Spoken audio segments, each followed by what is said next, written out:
extension reported by Shams Charania, as well as Clutch Sports Group, his agency.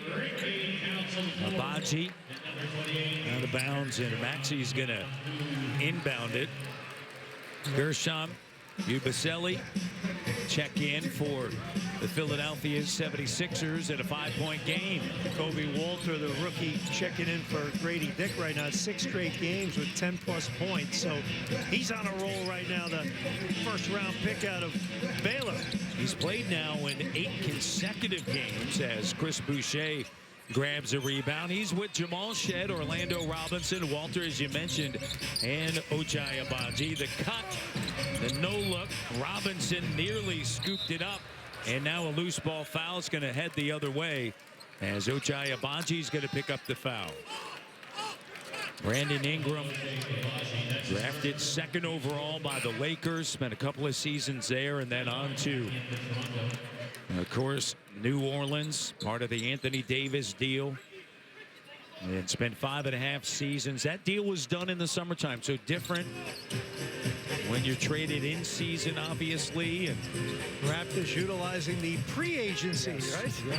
Well, that's the thing. I mean, I know there are players. Paul George went to free. You know, there are situations that do. Isaiah Hartenstein, but really, when you take a look around the NBA, you got to be proactive. You have to be proactive, and there's really, when you're talking about that elite of the elite and that upper echelon, 9 times out of 10. Very much like what New York did with OG and Indiana did with Pascal. You're going to make a trade because those are the players that you want, and it gives you a head start, a lead into free agency. And you do your due diligence, obviously, with their representatives to kind of get the temperature of what things would look like long term. So if the news reports are factual, which I trust they will be, you end up getting yourself a very good player. Take a look at the last 4 seasons, players that have averaged 25 at a 5. And, you know, with the Toronto Raptors, he's one of 3 players that averaged 25 at a 5. The other 2, obviously, Scotty Barnes and R.J. Barrett.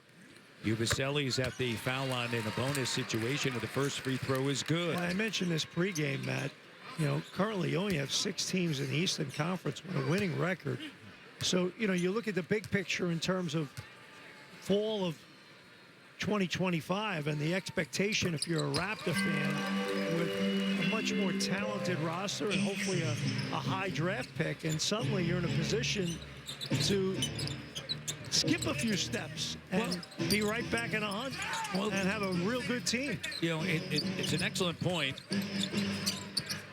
Masai Ujiri came into this season saying, hey, we're going to rebuild.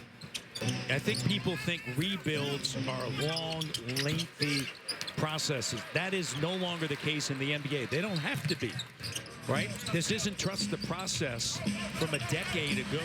Here's Tyrese Maxey. This isn't what Washington is caught up in, because you already have pieces that you like. They need to remain healthy, and then you add a draft pick.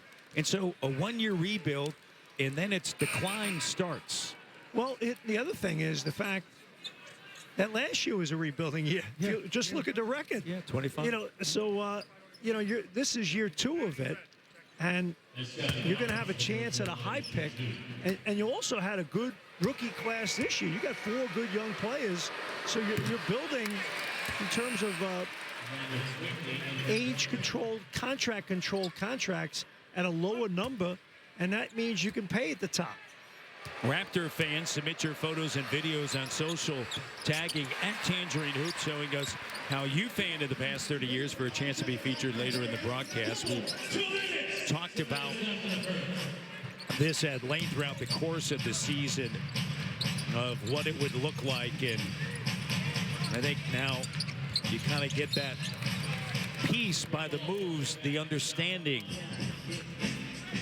that you head into this summer. Things are going to ramp up. Yeah, you hopefully get the pick that you want, and then next summer it's go time. Or pardon me, next season it's go time. And in part because of how the rest of the East looks. I mean, who scares you in the East? Ubaselli with that shot doesn't Well, go. I'd say one of them, the Raptors are playing tomorrow night. Yeah, the Cleveland Cleveland scares Cavaliers. They're really good. Yeah, Cleveland, Boston, And the New Knicks. York. Yeah. Kenny Atkinson. When you think about as quickly he makes that shot, think about NBA Coaches of the Year. He's got to be at the top of the list. And they made a great move getting DeAndre Hunter. I agree with that. Evan Mobley coming off of an outstanding game. He's headed to the All-Star game this weekend in San Fran. Ubaselli with the shot doesn't go. Boucher climbs up, grabs a rebound. Chris Boucher first in nearly every category for a Toronto Raptor reserve in the history of the organization. Robinson with it in a 6-point game. Scotty, shot clock down. Walter, up fake, closeout. Gets a little bit more room. Shot doesn't go. Raptors started 6 of 7 since then. They're 2 for 11. Here's Quick. 3 for 12. Well, to your point, the game slowed down, right? So now they got to execute in the half court, deeper into the shot clock. Early in the game, when they were turning them over, getting the running game going, that helped. But Raptors overall, though, have played really well here in the first quarter. Maxey.